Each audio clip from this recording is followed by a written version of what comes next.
ఓ ఊరికి బాను మేకల ఇది, బాను మేకల అది, బాను మేకలకి బుద్ధి లేదు, బాను మేకలకి జ్ఞానం లేదు, బాను మేకలకి అవగాహన లేదు, బాను మేకల క్రిస్టియానిటీకి ప్రతినిధ, బాను మేకలకి క్రిస్టియానిటీకి సంబంధం ఏంటి, బాను మేకల క్రిస్టియన్ కాదు, బాను మేకల అది, బాను మేకల ఫేమ్ తెచ్చుకోవడానికి ప్రయత్నిస్తున్నాడు. ఓ సోషల్ మీడియా అంతా ఇదే గందరగోళం. అవునండి, సోషల్ మీడియా అంతా ఇదే గందరగోళం. నేను బాను మేకలని సపోర్ట్ చేస్తున్నానని మీరు నన్ను ఏమైనా అనుకోండి, నిజంగా చెప్తున్నాను. బాను మేకలని నేను సపోర్ట్ చేస్తున్నానని మీరు ఏమైనా అనుకోండి, ఏం పోదు. కానీ నేను ఒక విషయం చెప్తా. బాను మేకలని చేసిన తప్పేంటి అసలు? కరెక్ట్ చెప్పండి, చేసిన తప్పు ఏంటి? మతాల మధ్య సామరస్యతను కుదిరించడానికి ఆయన వంతుగా ప్రయత్నం చేశాడు. అయితే ఆయన ఈ విషయంలో అమాయకుడని ఇప్పుడు అందరికీ అర్థమైంది. ఎందుకంటే ఆయన అమాయకత్వం ఎలా ఉందంటే, ఈ మతాలు అనేవి, హిందూ మతం క్రైస్తవ మతం అనేది, ఇవి రెండు రైలు పట్టాలు లాంటివి. ఇవి ఏంటంటే ఎంత దూరం వెళ్ళినా ఇవి కలవు, కానీ ఈ రెండిట్లో ఏది లేకపోయినా రైలు అనేది వెళ్దు.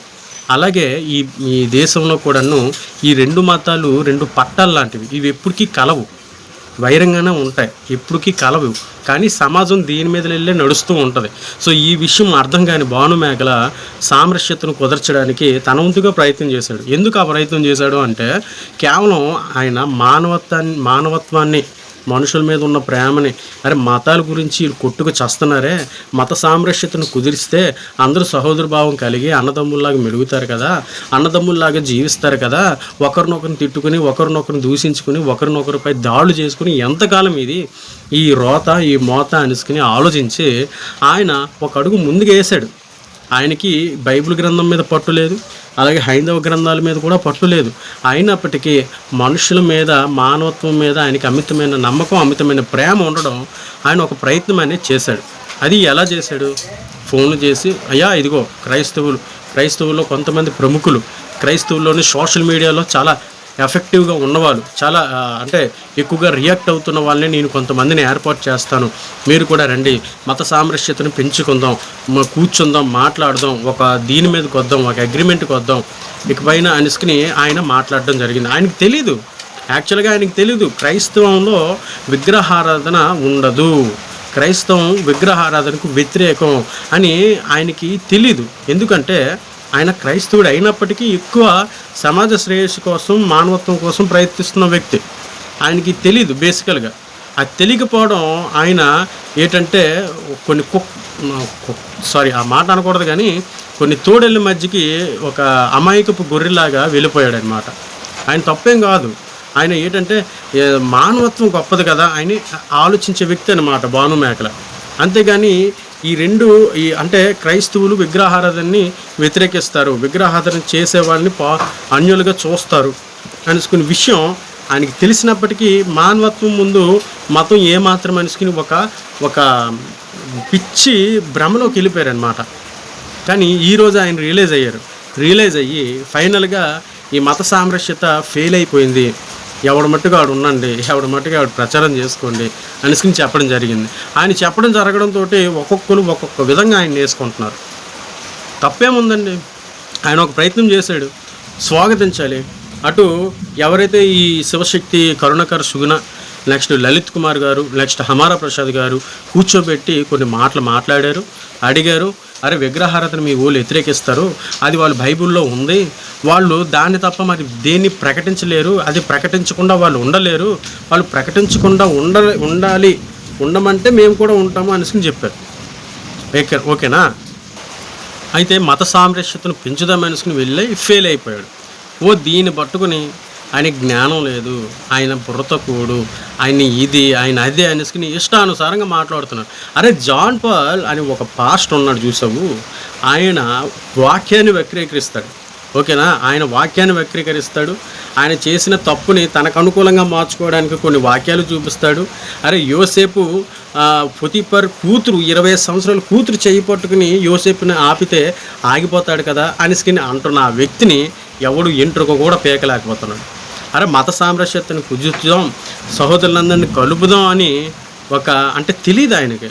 మతం మత్తులో ఉన్న వాళ్ళు మారరు, ఈ విధంగానే ఉంటారు అనుకుని బాను మేకల గారికి తెలియక ఒక ప్రయత్నం అనేది చేశాడు. ఊరికే దాన్ని విపరీతంగా ట్రోల్ చేస్తూ విపరీతంగా ఒకళ్ళు అంటే ఏంటంటే మన క్రైస్తవుల్లోనే చెత్త ఉందండి. బయట ఎక్కడో లేదు, బయట అనాల్సిన అవసరమే లేదు. మన క్రైస్తవుల్లోనే చెత్త ఉంది. ఈ చెత్త దేవుడు ఒక్కొక్కటి బయటకు తీసుకుని వస్తాడు. మన అభినయ్ దర్శన్ని తీసుకుని వస్తాడు, చెత్త బయటకు తీస్తాడు. అదేవిధంగా మన జాన్ పాల్ అనే ఒక చెత్తని బయటకు తీస్తున్నాడు. అలాగే అజయ్ బాబు అనే ఒక చెత్తని బయటకు తీస్తున్నాడు. ఇలాగ ఫిల్టరింగ్ ప్రాసెసింగ్ అవుతుంది మన క్రిస్టియానిటీలో కూడాను. ఈ ఫిల్టరింగ్ ప్రాసెసింగ్ అవుతుంది కాబట్టి ఈ చెత్తల్లా త్వరలో ఇంకా పైకి తేలే అవకాశం ఉంది. కాబట్టి భాను మేకల్ని నిందించడం ఆపి ఆయన ఏం ఆలోచించాడో, ఆయన ఆలోచన వెనకతలు ఏముందో అనేది ఆలోచించండి. చాలామంది అంటున్నారు ఆయన ఫేమ్ తెచ్చుకోవడం. ఆల్రెడీ ఆయనకి ఫేమ్ ఉందండి. ఆల్రెడీ భాను మేకలకి ఫేమ్ ఉంది. ప్రత్యేకించి ఆయనకి ఫేమ్ ఎందుకు నాకు తెలియగలుగుతా. బుర్ర తక్కువ వాళ్ళకి ఏంటంటే కొన్ని అర్థమవుతాయి. ఆయన ఆల్రెడీ జర్నలిస్టు, చాలా ఇంటర్వ్యూలు చేశాడు. కేఆర్ టీవీలో క్రాంతికారితో మంచి సంబంధాలు ఉన్నాయి. ఆయన పర్వాలే, ఆయన ఇన్ఫ్లుయెన్స్ ఉన్న వ్యక్తే. ఆయనకి ప్రత్యేకించి ఫేమ్ తెచ్చుకోవడానికి, పాపులారిటీ తెచ్చుకోవడానికి ఇలాగ శివశక్తిలోకి వెళ్ళి మాట్లాడుతున్నాడని పిచ్చి మాటలు మాట్లాడడం నిజంగా బుర్ర తక్కువ పనులు చేసే వాళ్ళకి కరెక్ట్ అనమాట. అర్థమవుతుందా? బుర్ర తక్కువ పనులు చేసే వాళ్ళకి కరెక్ట్. భాను మేకలు అని నేనైతే సమర్థిస్తున్నాను, నేనైతే సపోర్ట్ చేస్తున్నాను. అన్న మీరు చేసిన ప్రయత్నం విఫలం అవ్వచ్చు, కానీ మీ ఉద్దేశం మంచిది. ఓకేనా? ఈ ప్రయత్నం విఫలం అయ్యి ఉండొచ్చు, కానీ మీ ఉద్దేశం మంచిది. కాబట్టి మీ ఉద్దేశం ద్వారా మీరు ముందుకు వెళ్ళండి, మీ ప్రయత్నాలు మీరు చెయ్యండి. ఇక ఎప్పుడు మీకు ఒకటే చెప్తున్నానన్నా, క్రైస్తవ మతం, హిందూ మతం రెండూ ఏకం అవ్వలేవు. మత సమ్మేళనం జరగని పని ఇది. ఆల్రెడీ వీపీ గారు కూడాను ప్రయత్నించి ఫెయిల్ అయిపోయిన సందర్భాలు కూడా ఉన్నాయి.